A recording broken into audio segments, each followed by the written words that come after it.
The salty kiss of the Pacific air was a balm to my soul, a stark contrast to the simmering tension that had been my constant companion for the past week.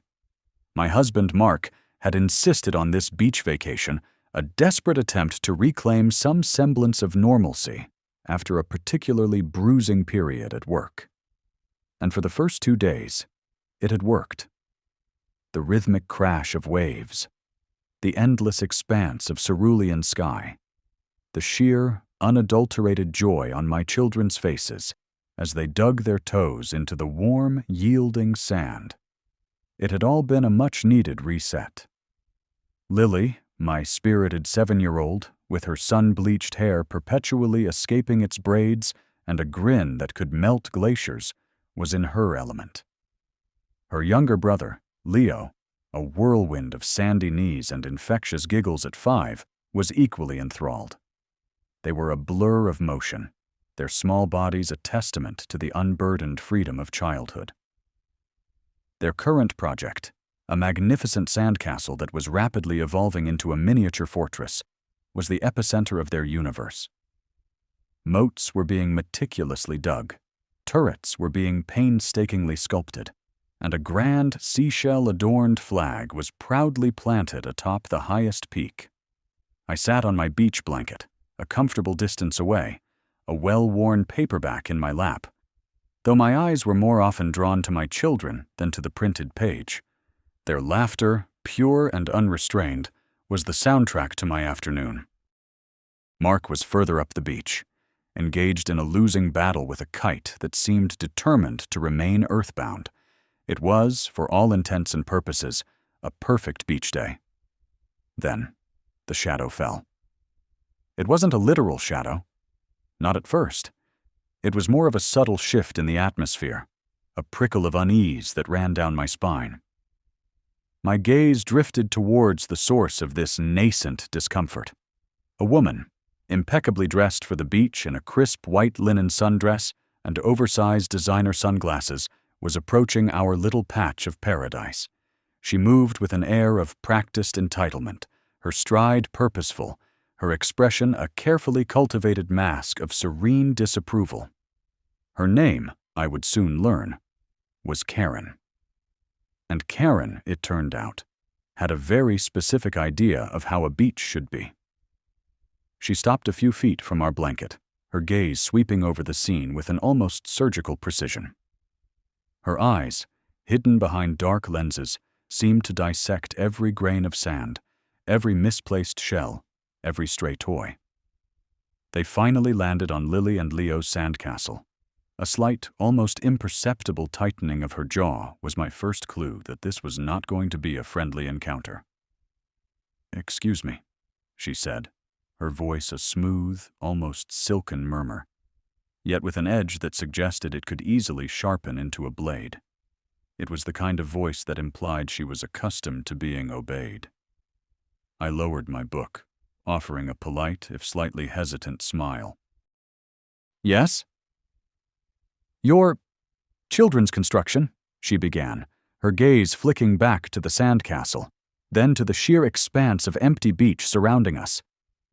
"It's rather close." I followed her gaze, trying to understand what she meant.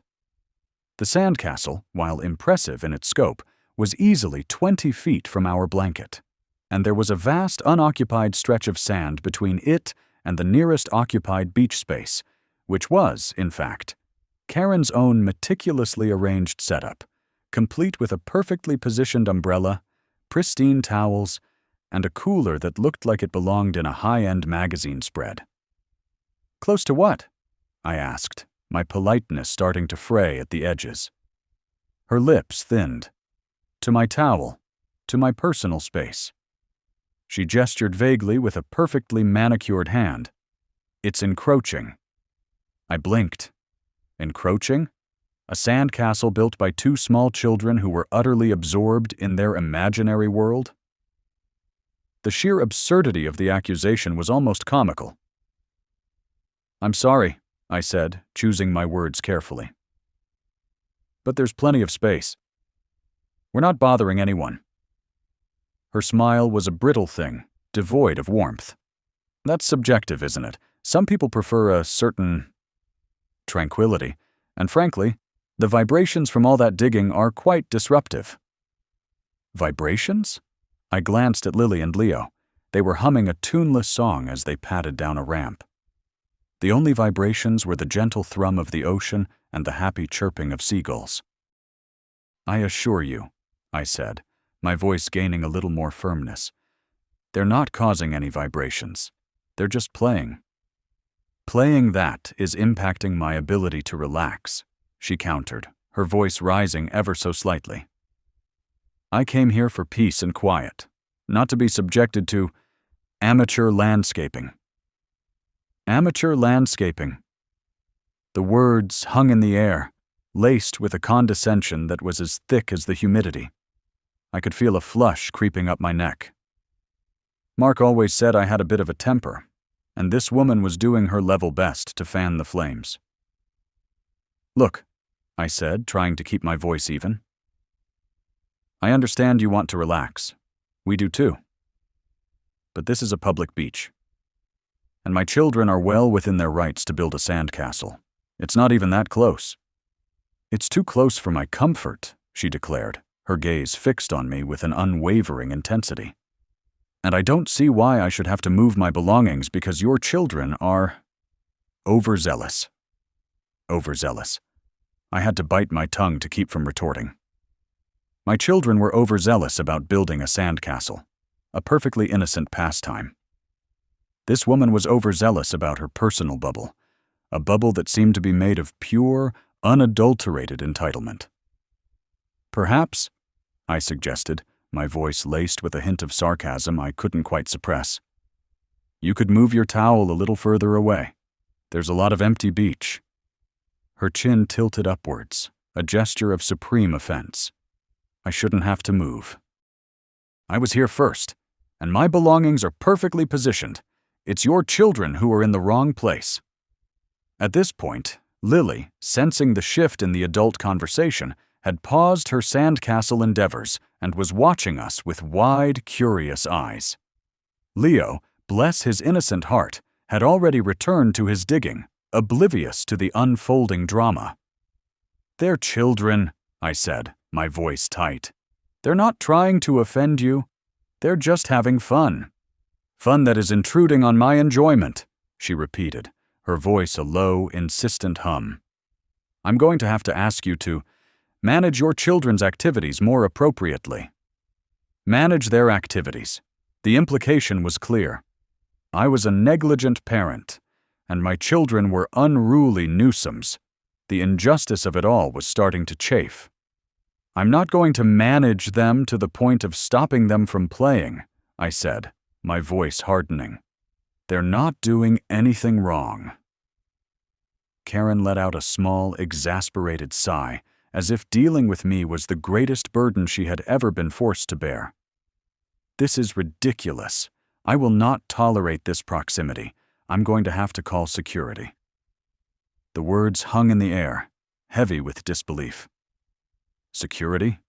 For a sandcastle? I stared at her, my jaw slack. Had I heard her correctly? Security?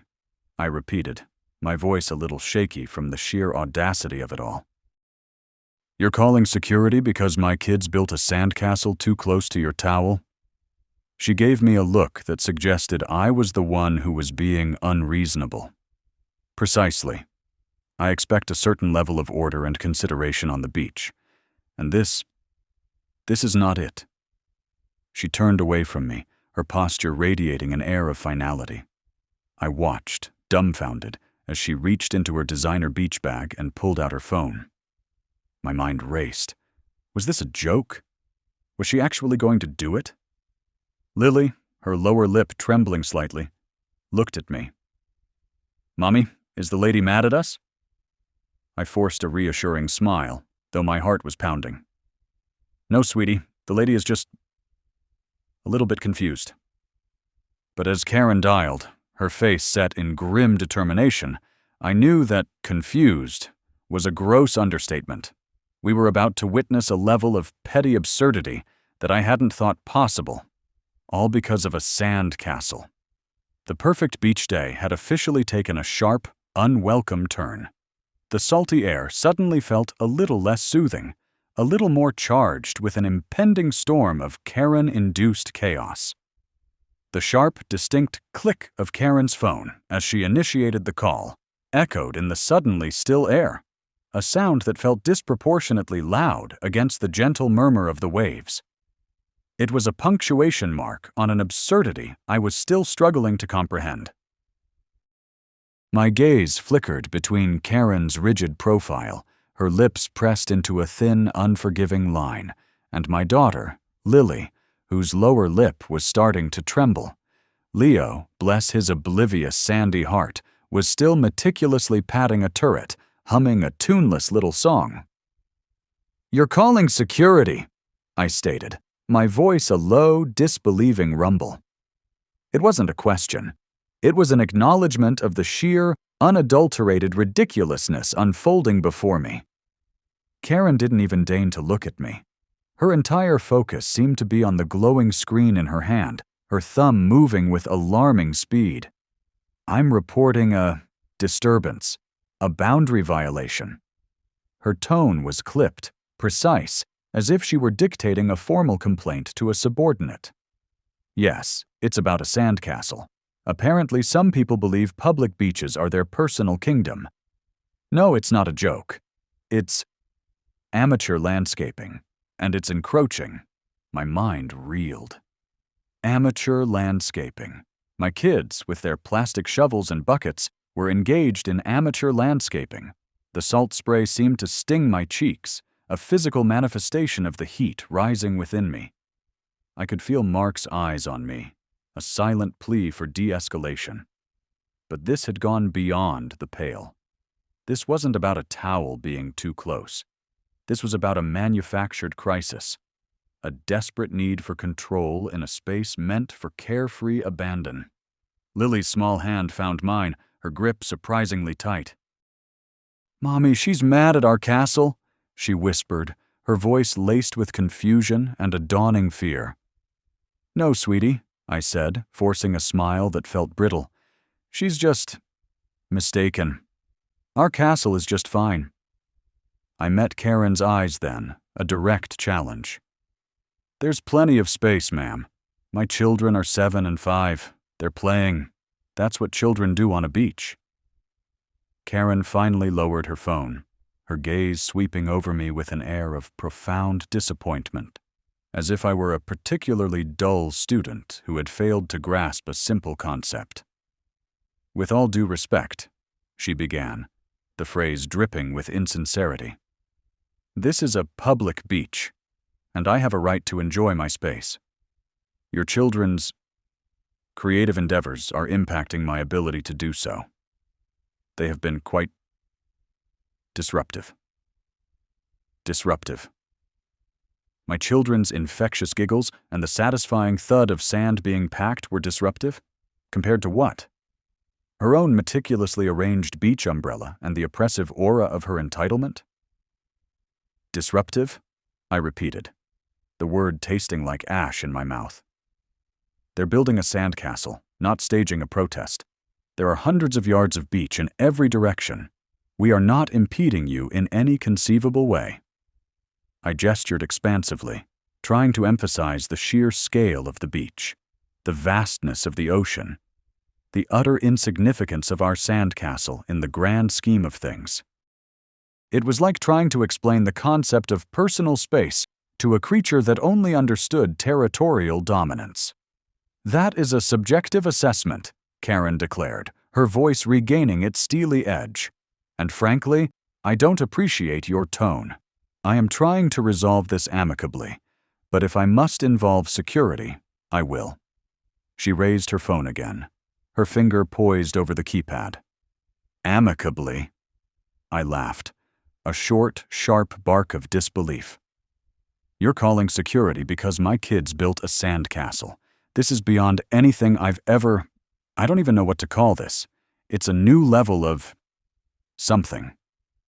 Mark, ever the diplomat, stepped forward. "Excuse me, ma'am," he said, his voice calm and measured. I understand you feel your space is being invaded. We can certainly adjust our castle building zone, though I assure you, we're quite a distance away. Perhaps we can find a happy medium?" Karen gave Mark a brief, dismissive glance, as if he were an irrelevant detail in her ongoing battle. "There is no happy medium when fundamental boundaries are being disregarded," she stated, her gaze returning to me. "Your children are overzealous, and you, as their guardian, are not managing the situation effectively." The words hit me like a physical blow. Not managing the situation effectively. I wanted to scream. I wanted to drag her over to our sandcastle, point out the tiny moat, the seashell decorations, the sheer, unadulterated joy radiating from my children, and ask her what, precisely, she expected me to do. Harness their imagination? Install a tiny velvet rope around their sand-based architectural endeavors? "I'm managing my children perfectly well," I retorted, my voice dangerously low. "They are happy, they are safe, and they are creating something. What are you doing? Escalating a non-existent problem and trying to ruin a perfectly good afternoon for my family." Just then, a figure in a park ranger uniform began to approach, his gait unhurried but purposeful. He had clearly been dispatched. Karen beamed, a small, triumphant smirk playing on her lips. She gestured towards our children, then towards me, her phone still in her hand. "See?" she said, her voice now laced with an almost saccharine sweetness as the ranger drew closer. "I told you. A clear violation of beach etiquette." The ranger arrived, a man with sun-weathered skin and eyes that held a weariness I suspected was a permanent fixture. He looked from Karen to us, his expression neutral, but his shoulders seemed to sag slightly. "Is there a problem here?" he asked, his voice a low, steady rumble. Karen immediately launched into her narrative, her words flowing smoothly, painting a picture of rowdy, out-of-control children and a negligent parent. She used phrases like persistent encroachment and disruption of peace. She managed to make a sandcastle sound like a siege weapon. I waited my turn, my hands clenched into fists at my sides. When the ranger finally turned to me, his gaze was questioning. "Ma'am," I began, taking a deep breath. "My children are 7 and 5. They built a sandcastle. It's maybe 20 feet from the water's edge, and easily 50 feet from this woman's towel. We are nowhere near her belongings. She approached us, accused them of being disruptive, and is now demanding security remove our sandcastle. There is no issue here other than her insistence on creating one." The ranger listened patiently, his eyes scanning the scene. He looked at the sandcastle, a decent, if unremarkable, structure. He looked at Leo, still happily digging. He looked at Lily, who was now clinging to my leg, her sandy face a picture of distress.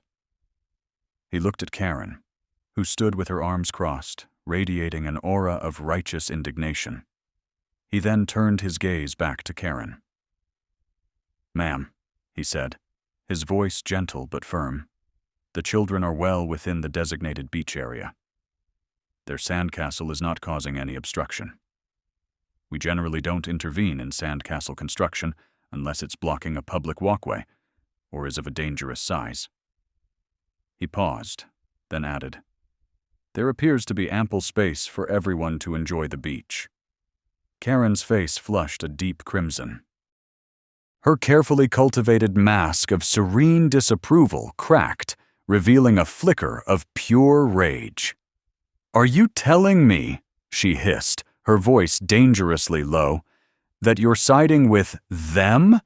That you're ignoring a blatant disregard for public order?" The ranger's expression remained placid. "I'm telling you, ma'am, that there is no violation of beach regulations. Your complaint is noted.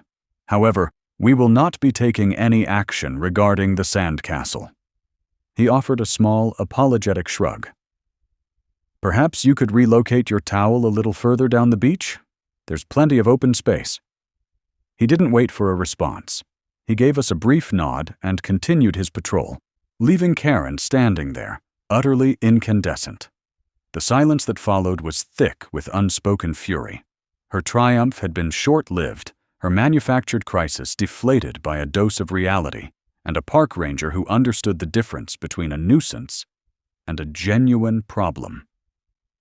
She glared at me, then at my children, her eyes burning with a silent, venomous promise.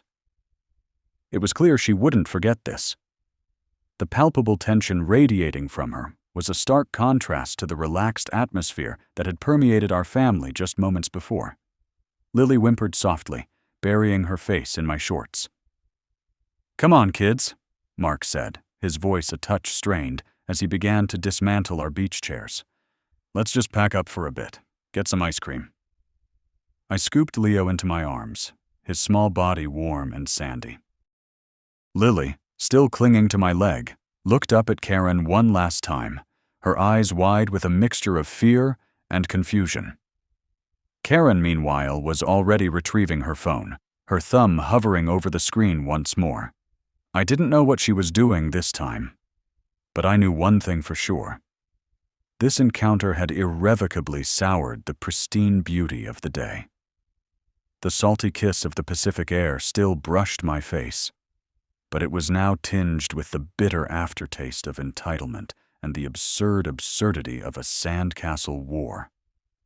We were leaving, but the image of Karen, the self-appointed guardian of beach tranquility, would linger, a stark reminder of how quickly paradise could be invaded by petty tyranny.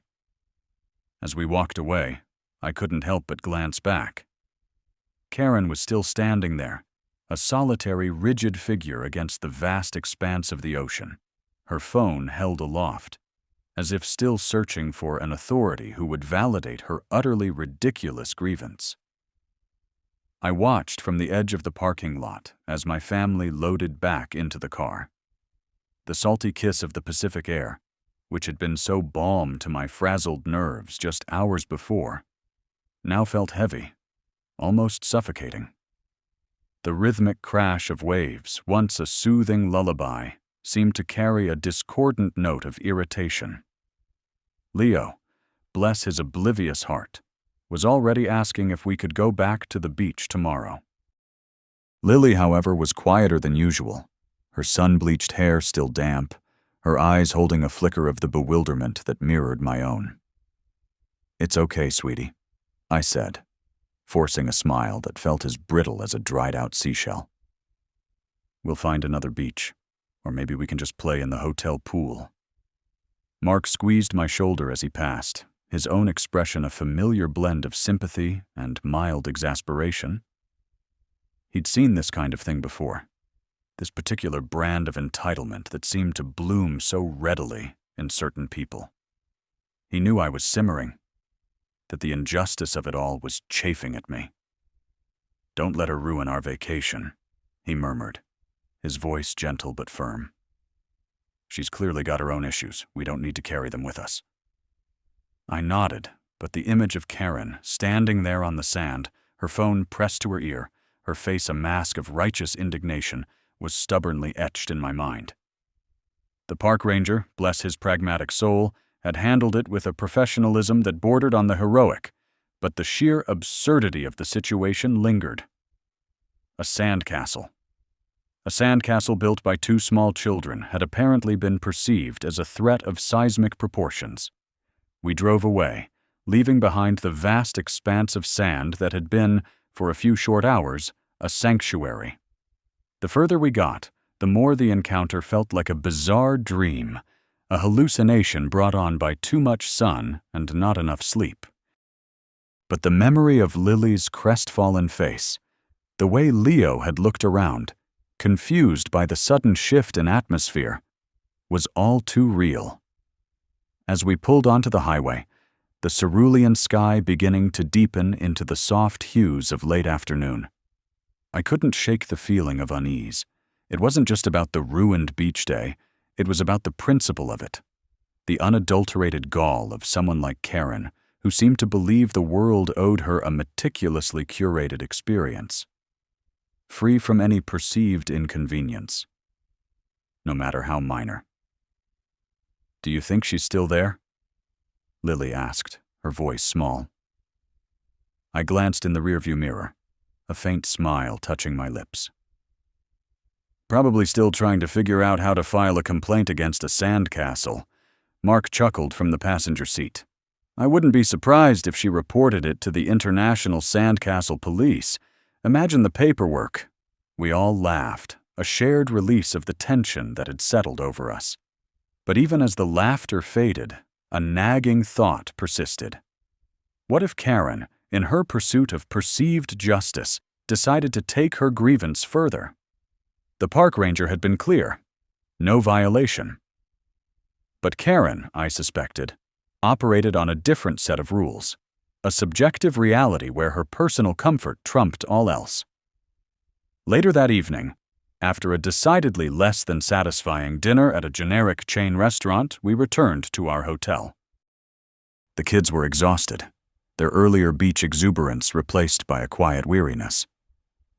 As I tucked Lily into bed, she looked up at me, her eyes wide. "Mommy," she whispered. Was our sandcastle really too close? I smoothed her hair back from her forehead. "No, honey, it was perfect. It was just a little too perfect for some people." She seemed to accept this, her eyelids fluttering shut. I sat with her for a moment, the soft glow of the bedside lamp casting long shadows across the room. The silence was a welcome balm, a stark contrast to the manufactured drama of the afternoon. The next morning dawned bright and clear, the kind of day that becalmed you outdoors. Mark suggested a hike in the nearby coastal hills, a compromise that would keep us away from the beach and, more importantly, away from Karen. I readily agreed. The thought of another encounter, another clash of wills, was enough to make me want to retreat to the quiet solitude of nature. The hike was beautiful. The air was crisp, scented with pine and wild sage. The views of the ocean, spread out below us like a vast, shimmering tapestry, were breathtaking. The children, invigorated by the change of scenery, were soon running ahead, their laughter echoing through the trees. For a while, I felt a semblance of the peace I had sought at the beach. But as we reached a scenic overlook, a familiar prickle of unease ran down my spine. My gaze swept across the scattered groups of people enjoying the view, and then it landed on a figure standing a little apart from the rest. Impeccably dressed, her hair perfectly coiffed, she was speaking animatedly into her phone. And as she turned slightly, I saw it. The unmistakable glint of a highly polished designer handbag, and the subtle, almost imperceptible tilt of her head that I recognized from the beach. Karen. My stomach did a slow, unpleasant flip. Of all the places, of all the people. It was like a bad penny, or a particularly persistent sand flea. She was still here, still lodging her complaints, still radiating that aura of aggrieved entitlement. Mark noticed my change in demeanor. "What is it?" he asked, following my gaze. I forced a small shake of my head. "Nothing, just thought I saw someone familiar." He followed my eyes. "Oh, her." A wry smile played on his lips. "Still at it, I guess." Lily and Leo, oblivious to the potential for renewed conflict, were already captivated by a hawk circling overhead. I took a deep breath, trying to channel the ranger's calm authority, my husband's pragmatic detachment. This was not my battle to fight. This Karen, with her perceived slights and her insistence on a world that bent to her will, was a force of nature I couldn't control. But as I watched her, still talking into her phone, her voice a low, urgent murmur that carried on the breeze, a different kind of thought began to form. The ranger had dismissed her. She had been humiliated, publicly so. And people like Karen, I suspected, didn't take humiliation lying down. They festered, they plotted, they found new avenues for their grievances. And then, it struck me with a sudden, chilling clarity. What if her next complaint wasn't about sandcastles? What if it was something more personal? What if, in her desperate attempt to regain some semblance of control, she decided to paint me as the aggressor, my children as the delinquents, my family as the disruptive element? I felt a cold dread creep into my stomach. The vastness of the ocean, the grandeur of the hills, all seemed to shrink, replaced by the claustrophobic confines of Karen's warped reality. She was still on her phone, her back to me, but I could feel her focus, her relentless pursuit of validation. And I had a sinking feeling that this wasn't over. Not by a long shot. The Sandcastle incident, it seemed, was just the opening act. And I had a horrible premonition that the main show was still to come. He was right, of course. Mark always was when it came to letting go of petty annoyances. "Don't let her ruin it," he'd said, his voice a low rumble against the rhythmic crash of waves. "This is our time, our escape." And for a while he was right. We spent the rest of the afternoon in a state of blissful, albeit slightly bruised, recovery. Leo, bless his oblivious 5-year-old heart, went back to digging with renewed vigor, his sandy knees a testament to the unburdened freedom of childhood. Lily, ever the observer, kept glancing back towards the road, a faint crease of worry still etched between her dark brows, but the allure of the ocean eventually pulled her back into its embrace. We built a new sandcastle, a smaller, more discreet affair, nestled near a cluster of weathered driftwood. It was a concession, a silent capitulation to the stranger's bizarre territorial claims. The salty kiss of the Pacific air, usually a balm to my frayed nerves, felt a little less potent that day. The sun still warmed our skin, the cerulean sky was still a flawless canvas, but a tiny seed of unease had been planted. Karen, with her meticulously cultivated air of displeasure, had managed to cast a shadow, however small, over our otherwise perfect day. As the sun began its slow descent, painting the sky in hues of fiery orange and soft rose, we packed up our sandy belongings. Mark, ever the pragmatist, whistled a cheerful tune as he wrestled with the beach umbrella. I scooped up the scattered remnants of our sandcastle, a pang of something akin to regret surfacing.